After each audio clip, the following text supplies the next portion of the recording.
ഇനി കാർഷിക വാർത്തകൾ.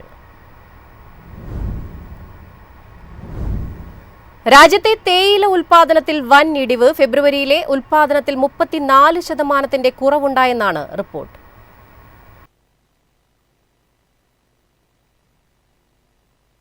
മോശമായ കാലാവസ്ഥ രാജ്യത്തെ തേയില ഉൽപാദനത്തെ പ്രതികൂലമായി ബാധിച്ചെന്നാണ് വിലയിരുത്തൽ.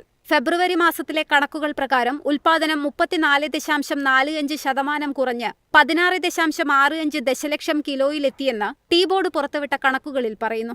കഴിഞ്ഞ വർഷം ഇതേ കാലയളവിൽ ഇത് 25.4 ദശലക്ഷം കിലോ ആയിരുന്നുവെന്നും കണക്കുകൾ വ്യക്തമാക്കുന്നു. ഡിസംബർ മുതൽ ഫെബ്രുവരി ആദ്യം വരെ ഉത്തരേന്ത്യൻ തോട്ടങ്ങൾ ശീതകാല അവധിക്കായി അടച്ചിടും. ഇതും ഉൽപാദനം കുറയാൻ കാരണമാകുന്നുണ്ട്. അസമിൽ തേയില ഉൽപാദനത്തിൽ 65% കുറവുണ്ടായി. കഴിഞ്ഞ വർഷം ഫെബ്രുവരി കാലയളവിൽ 1.17 ദശലക്ഷം കിലോഗ്രാം ഉണ്ടായിരുന്ന തേയില ഉൽപാദനം ഈ വർഷം ഫെബ്രുവരിയിലെത്തിയപ്പോൾ 0.41 ദശലക്ഷം കിലോഗ്രാമായി കുറഞ്ഞു. പശ്ചിമ ബംഗാളിൽ ഫെബ്രുവരിയിലെ ഉൽപാദനം 61.30% ഇടിഞ്ഞ് 3.63 ദശലക്ഷം കിലോഗ്രാമിലെത്തിയെന്നും ടീ ബോർഡിന്റെ കണക്കുകൾ പറയുന്നു.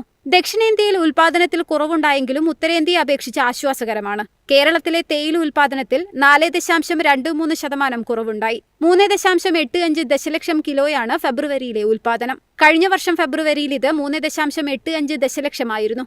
ഫെബ്രുവരിയിലെ ആകെ ഉൽപാദനത്തിൽ CTC തേയിലയാണ് മുന്നിൽ. 13.65 ദശലക്ഷം കിലോ. ഓർത്തഡോക്സ് തേയില 2.50 ദശലക്ഷം കിലോയും ഗ്രീൻ ടീ 0.50 ദശലക്ഷം കിലോയും ഉൽപ്പാദിപ്പിച്ചു. News desk Myfin TV.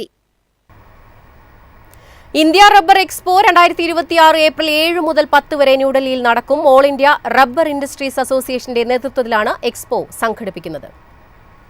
ആഗോള റബ്ബർ വ്യവസായത്തിന്റെ കേന്ദ്രമായി രാജ്യതലസ്ഥാനത്തെ മാറ്റുക എന്ന ലക്ഷ്യത്തോടെ ഡൽഹിയിലെ പ്രഗതി മൈതാനത്താണ് എക്സ്പോ സംഘടിപ്പിച്ചിരിക്കുന്നത്. നിർമ്മാതാക്കൾ, വ്യാപാരികൾ, യന്ത്രസാമഗ്രി നിർമ്മാണ കമ്പനികൾ തുടങ്ങിയവർ തങ്ങളുടെ പുത്തൻ പരീക്ഷണങ്ങളും നൂതന ഉൽപ്പന്നങ്ങളും എക്സ്പോയിൽ പ്രദർശിപ്പിക്കും. ഇന്ത്യയിലെ അതിവേഗം വളരുന്ന റബ്ബർ മേഖലയിലെ പുതിയ അവസരങ്ങൾ ലോകത്തിനു മുന്നിൽ തുറന്നുകാട്ടുകയാണ് എക്സ്പോയുടെ ലക്ഷ്യമെന്ന് India rubber expo chairman Vipin Mehta പറഞ്ഞു.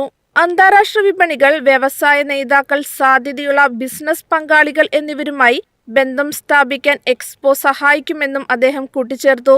ഉൽപ്പന്നങ്ങൾ ലഭ്യമാക്കുന്നതിനും നിർമ്മാണത്തിനുമുള്ള ലോകത്തെ മികച്ച കേന്ദ്രമായി ഇന്ത്യയെ മാറ്റുന്നതിന്റെ തെളിവാണ് ചൈന ഉൾപ്പെടെയുള്ള പ്രമുഖ വിപണികളിൽ നിന്നുള്ള ശക്തമായ പങ്കാളിത്തമെന്ന് ചീഫ് കൺവീനർ സഞ്ജീവ് സിക്ക വ്യക്തമാക്കി.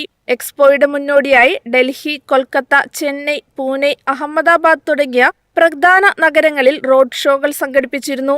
റബ്ബർ വ്യവസായ മേഖലയിലെ നൂതന ആശയങ്ങൾക്കും പങ്കാളിത്തങ്ങൾക്കും സുസ്ഥിര വളർച്ചയ്ക്കും ഈ മേള ഒരു ചാലകശക്തിയായി മാറുമെന്ന് all India rubber industries association president Anay Gupta ആത്മവിശ്വാസം പ്രകടിപ്പിച്ചു. News desk Myfin TV. എളുപ്പത്തിൽ സമ്പാദ്യം വളർത്താം. ഇന്ന് തന്നെ മൈഫിൻ TV ആപ്പ് ഡൗൺലോഡ് ചെയ്യൂ.